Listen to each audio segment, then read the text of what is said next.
नमस्कार, प्रणाम, स्वागत बा रउआ सबन के राइटर आशिक अभिषेक के चैनल पर। और सब बताइए आप सब कैसन बानी। उम्मीद करते रउआ सभी बढ़िया होखब, अच्छा होखब। तो रउआ सबन खातिर लेके आ गइल बानी बिल्कुल दर्दनाक, बिल्कुल ब्लास्ट, बिल्कुल हिट मैटर पति पत्नी के ज़बरदस्त गाना। उम्मीद करते रउआ सबन के अगर एकरा नया म्यूजिक बनवा के बढ़िया से दिल से गायकी करते तो 100% बाकी गाना और मार्केट में ब्लास्ट करी। ऐसे पहले रउआ सबन से कहल चाहब कि अगर रउआ गायकी में इंटरेस्ट बा, गायकी में कदम रखले बानी, गायकी कइल चाहतनी आ गायकी रउआ के पसंद बा और रउआ के बढ़िया मैटर नइखे मिलत, बढ़िया गाना नइखे मिलत, बढ़िया से तुकबंदी नइखे मिल पावत, बढ़िया से म्यूजिक नइखे मिल पावत, बढ़िया से गा नइखे पावत, तो रउआ अगर हमरा चैनल पर आ गइल बानी तो रउआ सबन के निराश भेले के जरूरत नइखे। काहे से कि रउआ सबन खातिर हम हर एक प्रकार के सॉन्ग लिखिले, हिंदी होके चाहे भोजपुरी होके, चाहे रउआ कोनो भी ट्रैक पर भोजपुरी गाना लिखवा सकिले। लव सॉन्ग, ऑर्केस्ट्रा सॉन्ग, बेवफाई सॉन्ग, पूर्वी, निर्गुण, भजन, लोकगीत, लयदारी, रंगदारी, जातिवाद सॉन्ग, चाहे रउआ बोलबम के गाना, चाहे रउआ भक्ति भजन के, चाहे रउआ कोनो भी प्रकार के गाना लिखवा सकिले भोजपुरी में, उहो बिल्कुल उचित चार्ज पर। तो ये से कहल चाहब रउआ सबन से कि अगर रउआ हमारा चैनल पर पहला बार आइल बानी, चैनल पर नया बानी, तो चैनल के लाइक कर दी, सब्सक्राइब कर दी और बेल आइकन प्रेस कर दी ताकि कोनो वीडियो अपलोड करी तो सबसे पहले नोटिफिकेशन रउआ सबन के मिले।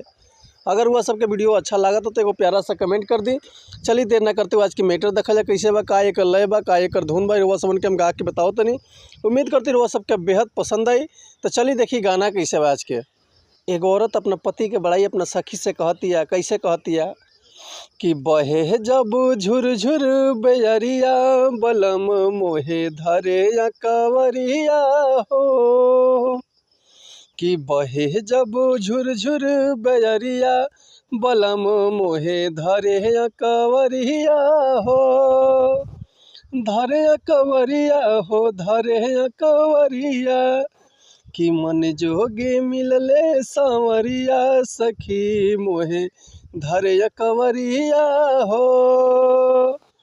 डर लागे जात मैं सजरिया, बलम मोहे धरे या कवरिया हो, कि डर लागे जात मैं सजरिया, बलम मोहे धरे या कवरिया हो, धरे या कवरिया हो, धरे या कवरिया, बहे जब झुरझुर बेअरिया, बलम मोहे धरे या कवरिया हो, कि बहे जब झुरझुर बेअरिया, बलम मोहे धरे या कवरिया हो। तो उम्मीद करते हैं मैटर वह सबके बेहद पसंद आयल हो।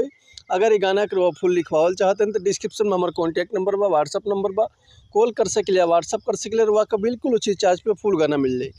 हमारा कॉन्टैक्ट नंबर बा 8178244875 और व्हाट्सअप के भी नंबर ये बा हमारी 8178244875। तो रुआ कॉल या व्हाट्सअप कर सकता नहीं। एक और बात रुआ समन से कहल चाहब कि अगर हमारे गाँव में कोई मिस्टेक भेल भी क्षमा चाहता नहीं, ऐसे कि हम गायक ना ही रुआ समन के खाली बता सकिले, समझा सकिले। तो चलिए मिलते हैं नेक्स्ट वीडियो में कुछ नया गाना, कुछ नया धुन, कुछ नया कंपोजिशन लेके। तब तक ले रुआ सबसे अनुमति चाहता नहीं। नमस्कार, प्रणाम, जय हिंद, जय भारत, जय भोजपुरी समाज, हर हर महादेव, जय शिव शंभू, जय माता दी।